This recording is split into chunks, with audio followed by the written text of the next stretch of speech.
यंगपाल से, जो कि हॉस्पिटल जा रहा होता है, मगर वहां देखकर चौंक गया हुआ रहता है कि उसे लेने के लिए चीफ डॉक्टर, डायरेक्टर और बाकी डॉक्टर नर्स भी आए हुए हैं। ये देखते ही अपने बॉडीगार्ड को कहता है जल्दी से बेसमेंट ले चलने के लिए। उन सभी के सामने नहीं उतरना चाह रहा था।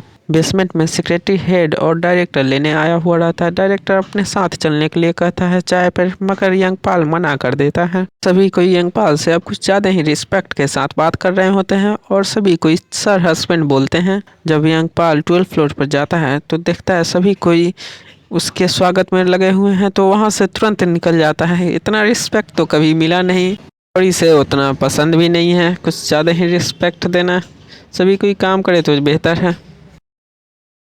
यंगपाल हेड नर्स से बात कर रहा होता है, तभी वहाँ पर जिस डॉक्टर के अंडर काम करता था वो डॉक्टर आते हैं, तो उसे गुड मॉर्निंग विश करता है सिर झुका के। वो डॉक्टर भी सर हस्बैंड बोल के सिर झुकाता है, तो उसके साथ काम करने वाले वो नहीं झुकाए हुए रहते हैं, तो ये बोलता है तुम लोग क्या कर रहे हो, जल्दी सर झुकाओ। यंगपाल के सामने सर झुकाता है, जो कि यंगपाल के साथ कभी काम करता था और उसका बुराई भी थोड़ा बहुत। हेड नर्स से बात कर रहा होता है यंगपाल, तभी वहाँ पर एक और हेड नर्स आती है जो कि इसकी बहन की तरह है, मगर बॉडीगार्ड रोक देता है, तो यंगपाल के कहने पर वो जाने देता है और यंगपाल को टीज करते हुए पूछता है कि कैसा रहा शादी के बाद। यंगपाल बोलता है अभी शादी कहाँ हुआ है। हेड नर्स पूछती है कि तुम्हारा तो शादी हो चुका हुआ है, तो यंगपाल कहता है वो तो प्लान था हांसिंग को वापस चेयरमैन बनाने के लिए। यंगपाल से पूछती है कि क्या तुमने उसे प्रपोज किया, रिंग पहनाया। यंगपाल पूछता है कि क्या ये सभी करना पड़ेगा। वो दोनों हंसते हैं और कहते हैं कि क्या तुम ये भी नहीं कर सकते। रहने दो, तुमसे उम्मीद करना ही बेकार है, कम से कम ऐसा कर तो दो। यंगपाल जाकर डॉक्टर से मिलता है जो कि स्टाफ का चेकअप कर रहा था और उसे कहता है कि यंगपाल की वजह से बच गए, उसने बताया नहीं होता तो तुम्हारा बहुत ज़्यादा बीमारी हो जाता और जान भी जा सकती थी। यंगपाल कहता है ऐसी भी बात नहीं है। तो ये डॉक्टर कहता है सर हस्बैंड आप नहीं जानते, ये बहुत बड़ी बीमारी थी, अगर आप नहीं पकड़ते तो। कुछ ज़्यादा ही चढ़ा बढ़ा कर बोलता है, मगर यंगपाल कहता है ऐसी कोई बात नहीं है। और वो दोनों जाते हैं हांसिंग के लिए रिंग खरीदने के लिए स्टाफ के साथ और पूछता है कि ये पसंद आएगा, और उसके लिए रिंग ले लेता है यंगपाल। हांसिंग को देने के लिए प्रपोज करेगा। आखिर एक्स चेयरमैन की वाइफ जाती है तो देखती है कि लाइन लगा हुआ है, जो कि मेरे हस्बैंड के लिए पहले मिलने के लिए लाइन लगे हुए रहते थे जब वो चेयरमैन थे, अब हांसिंग के लिए लाइन लगा हुआ है। उस लाइन में देखकर चौंक जाती है कि उसके फादर भी हैं।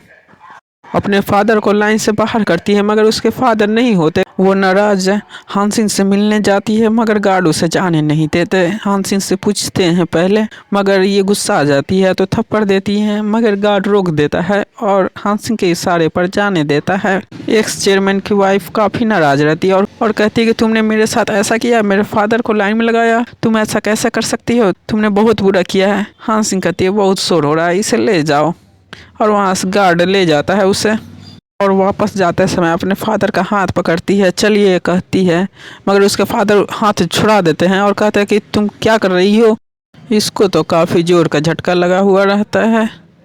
और दूसरी तरफ हॉस्पिटल में चीफ डॉक्टर ली का डर से बुरा हाल रहता है और यंगपाल के आते ही उससे बात करने लगता है और उससे माफ़ी मांगता है कि मैंने हांसिंग को ज़बरदस्ती मारने की कोशिश नहीं की थी, मुझे मजबूर किया गया था मारने के लिए, मैं ऐसा कभी नहीं चाहता था, मुझसे गलती हो गई, मुझे माफ़ कर दो, मुझे मर जाना चाहिए। यंगपाल के सामने गिरा रहा होता है और माफ़ी मांग रहा होता है। यंगपाल कहता है कि तुम गलत समझ रहे हो, हांसिन वैसी नहीं है जो इस तरह का काम करेगी। मगर चीफ डॉक्टर ली कहता है कि प्रेसिडेंट गो का क्या हुआ, वो मर गया, तुम्हें पता है ना, हांसिन ही की होगी और कौन कर सकता है, तो तुम भी उसके साथ मिले हुए मुझसे दूर होकर डरा हुआ रहता है। यंगपाल बोलता है ऐसा होता तो मैं आपका जान क्यों बचाता। तो चीफ डॉक्टर ली को लगता है कि हाँ ऐसी बात तो है।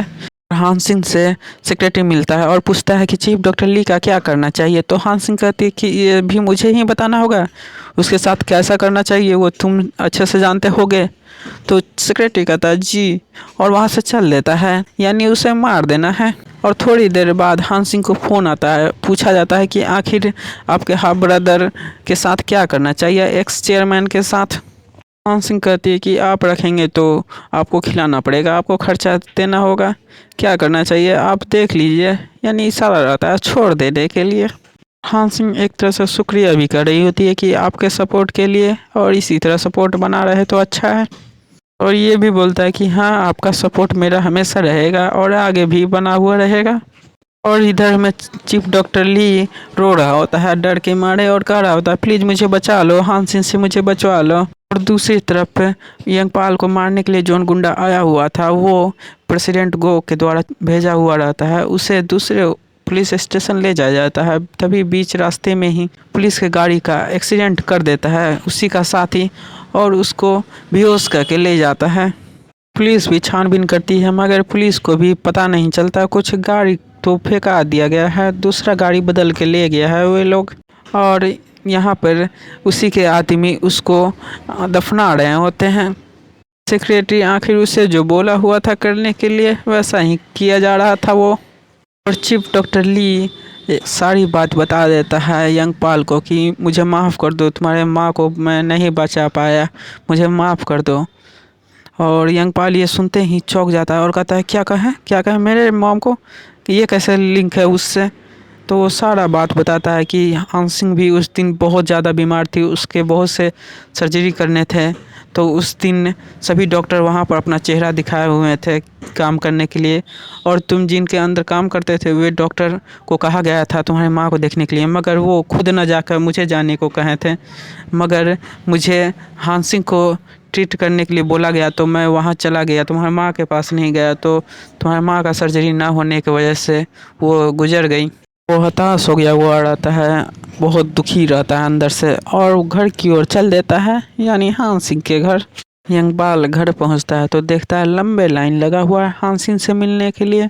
और हान सिंह से मिलने जाता है, डोर खोलता है, वैसे ही देखता है अंदर में कोई रिक्वेस्ट कर रहा है, तो वही डोर के पास सुनने लगता है और देखता है कि काफ़ी रिक्वेस्ट कर रहा है हान सिंह के सामने कि मुझे माफ़ कर देने के लिए, मैं आपको बचा नहीं पाया, ना बचाने के लिए आया एक बार भी। मगर हान सिंह उसकी बात पर उतना ध्यान नहीं दे रही होती है, थोड़ी बदली हुई लगती है यंगपाल को। तो वहाँ से निकल जाता है, बाहर टहलने लगता है, पैदल ही जाता है जहाँ पर फूलों का बगीचा था, मगर वो अब सूख गया हुआ है तो वहीं पर चला गया हुआ रहता है। और दूसरी तरफ एक्स चेयरमैन की वाइफ एक मीटिंग रखती है, इनविटेशन सभी को दी हुई रहती है, मगर कोई नहीं आया हुआ रहता है हान सिंह के खिलाफ। और वहाँ पर सेक्रेटरी आता है और कहता है कि क्या ये एक मीटिंग रखा गया हुआ है हान सिंह के खिलाफ, तुम यहाँ से चली जाओ बेहतर होगा। मगर वो एक्स चेयरमैन की वाइफ अपने स्टाफ के जरिए कहती है कि इसे बाहर निकालने के लिए, मगर सेक्रेटरी ही कह देता है तुम यहाँ से चुपचाप निकल जाओ, ये तुम्हारा अब होटल भी नहीं रहा, नहीं तो तुम्हारे लिए बुरा होगा, तुम्हारा फादर कहीं सब कुछ खो न दे प्रॉपर्टी, और कहीं आत्महत्या न कर ले प्रेसिडेंट गो की तरह। इसका तो बहुत बुरा हाल रहता है, ना घर का ना घाट का। यहीं पर इसे ख़त्म करते हैं, फिर मिलेंगे अगले पार्ट में।